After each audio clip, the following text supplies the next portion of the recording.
નમસ્તે મિત્રો, સ્વાગત છે તમારું આપણી YouTube channel job and career guide by Manisha. આજે મિત્રો આપણે બીઆરએસ કોલેજ માટે અલગ અલગ સ્ટાફ માટેની રિક્વાયરમેન્ટ બહાર પડાયેલી છે, તો તેના વિશે વિગતવાર ચર્ચા કરીશું. બીઆરએસ કોલેજ માટે મિત્રો assistant professor, librarian, head clerk, computer operator અને પિયુન આટલી અલગ અલગ પોસ્ટ માટે નોકરીની જાહેરાત બહાર પાડવામાં આવેલી છે. તો ચાલો મેળવી લઈએ તેના વિશે વિગતવાર માહિતી. શ્રી ગોવિંદ ગુરુ યુનિવર્સિટી સંલગ્ન ચિમનસિંહ ધીરેનસિંહ બીઆરએસ કોલેજ માટે શૈક્ષણિક લાયકાત ધરાવતા જરૂરિયાતમંદ ઉમેદવારો પાસેથી અરજીઓ મંગાવવામાં આવેલી છે. મિત્રો, તમારે અરજી સ્વહસ્તાક્ષરે લખવાની રહેશે. અરજી તમે છે એ રજિસ્ટર આઈડી, સ્પીડ પોસ્ટ કરી અને મોકલી શકો છો, અથવા તો તમે છે એ વોટ્સએપ પણ કરી શકો છો, અથવા તો મેલ પણ કરી શકો છો.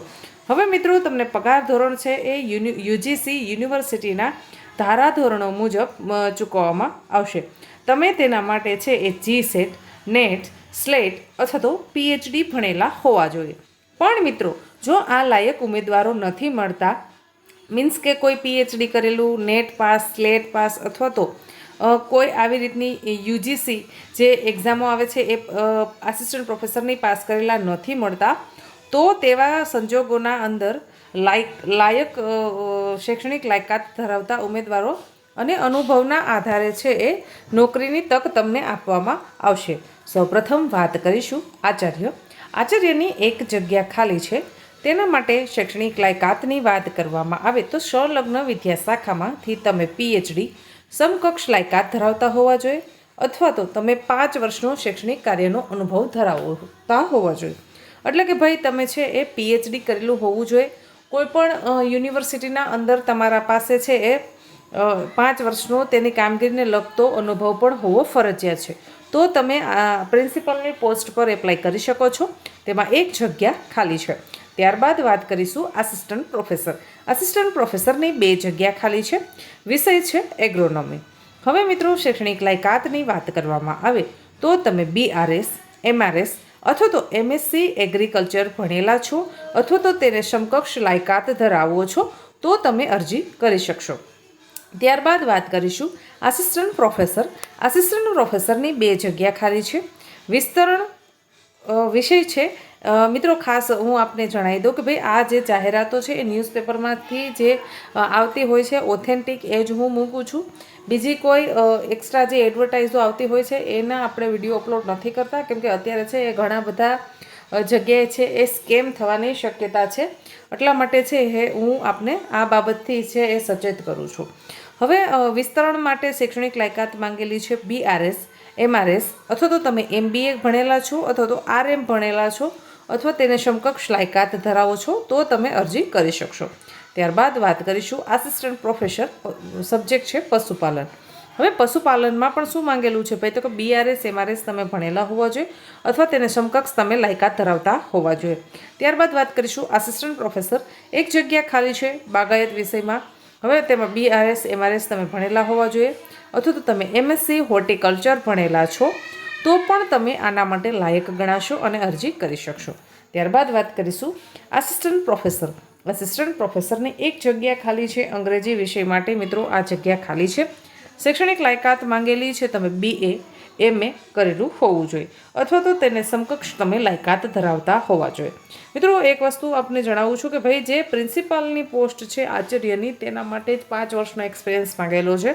બીજી કોઈ માટે 5 વર્ષનો એક્સપિરિયન્સ માંગેલો નથી. એટલે તમારા પાસે ઓછો અનુભવ છે તો પણ તમે ઇન્ટરવ્યૂ આપી શકો છો. ત્યારબાદ વાત કરીશું લાઇબ્રેરિયન. લાઇબ્રેરિયનની 1 જગ્યા ખાલી છે. શૈક્ષણિક લાયકાત માંગેલી છે બીએલઆઈબી અથવા તો એમએલઆઈબી. આને સમકક્ષ તમે આ ડિગ્રી અથવા તો તેને સમકક્ષ તમે લાયકાત ધરાવો છો, તો તમે અરજી કરી શકો છો. ત્યારબાદ વાત કરીશું હેડ ક્લાર્ક. હેડ ક્લાર્કમાં 1 જગ્યા ખાલી છે. જો તમે બીકોમ કરેલું છે અથવા તો ટેલીનો કોર્સ કરેલો છે કોઈ પણ વિદ્યાશાખામાં સ્નાતક થઈને, એટલે કે ભાઈ તમે બીએ કર્યું છે અથવા તો બીકોમ કર્યું છે, અથવા તો તમે બીસીએ કે બીબીએ એની ગ્રેજ્યુએટ થયેલા છો, પણ તમે છે એ ટેલીનો કોર્સ કરેલા છો, તો તમે હેડ ક્લાર્કની પોસ્ટ પર એપ્લાય કરી શકશો. ત્યારબાદ વાત કરીશું કોમ્પ્યુટર ઓપરેટર. કોમ્પ્યુટર ઓપરેટરની 1 જગ્યા ખાલી છે. જો મિત્રો તમે આઈટીઆઈ ભણેલા છો કોપામાં, અથવા તો CCC કરેલું છે, ગ્રેજ્યુએટ પછી અથવા તો તમે BCA ભણેલા છો, જો આમાંની કોઈ પણ શૈક્ષણિક લાયકાત ધરાવો છો તો તમે એપ્લાય કરી શકશો. ત્યારબાદ પ્યુનની એક જગ્યા ખાલી છે, તેના માટે આપણા પાસે માંગેલું છે 8 પાસ. જો તમે 8 પાસ છો મિત્રો તો તમે આમાં અરજી કરી શકો છો. હવે તમારે કઈ જગ્યાએ અરજી મોકલવાની છે મિત્રો? તો કે ભાઈ મૂળ ગમાણી, તાલુકો ઘોઘંબા, જિલ્લો પંચમહાલ. જો કોઈ રજિસ્ટ્રેડી અથવા તો સ્પીડ પોસ્ટ કરવા માંગે છે તે લોકોએ BRS કોલેજ જો હું એડ્રેસ જણાવું છું, નોંધી લેશો. શ્રી ગોવિંદ ગુરુ યુનિવર્સિટી, હિમચંદસિંહ ધીરસિંહ BRS કોલેજ, મૂળ ગમાણી, તાલુકો ઘોઘંબા, જિલ્લો પંચમહાલ. પણ તમારે મિત્રો રજિસ્ટ્રેડ કે સ્પીડ પોસ્ટ નથી કરવું અને તમે વોટ્સએપ કરવા માંગો છો તો આપણને એક વોટ્સએપ નંબર પણ આપેલો છે, તેના પર પણ તમે મિત્રો છે એ વોટ્સએપ કરી શકો છો. નંબર નોંધી લેશો 8200827230. આ મિત્રો તેનો વોટ્સએપ નંબર છે. ત્યારબાદ આપણને મેલ આઈડી આપેલું છે, જો તમે મેલ કરવા માંગો છો તો પણ તમે મેલ કરી શકો છો. તો મેલ આઈડી નોંધી લેશો cdcollege@gmail.com પર તમે મિત્રો મેલ કરી શકો છો. આશા રાખું છું કે તમને આ માહિતી પસંદ આવી હશે. જો માહિતી પસંદ આવી હોય તો વિડીયોને લાઇક કરો. અવનવી નોકરી વિશેની જાહેરાત મેળવવા માટે આજે જ આપણી યુટ્યુબ ચેનલને સબસ્ક્રાઈબ કરી લેવા વિનંતી. મિત્રો આપણા પાસે અનુભવ નથી, આપણે શૈક્ષણિક લાયકાત ધરાવીએ છીએ, તો હું આપને એક સલાહ આપીશ કે તમે ઇન્ટરવ્યૂ માટે એપ્લાય કરજો. કેમકે આપણે છે એ એપ્લાય કરીશું તો આપણે છે એ સારા પગારની નોકરી મેળવી શકીશું. મિત્રો આ એક સેવાનું કામ છે. કોઈકને વિડીયો શેર કરો, કેમકે જો કોઈકને એક નોકરી મળશે તો એનો પરિવાર છે એ સરસ રીતે પોતાનું જીવન ગુજરાન કરી શકશે. ધન્યવાદ.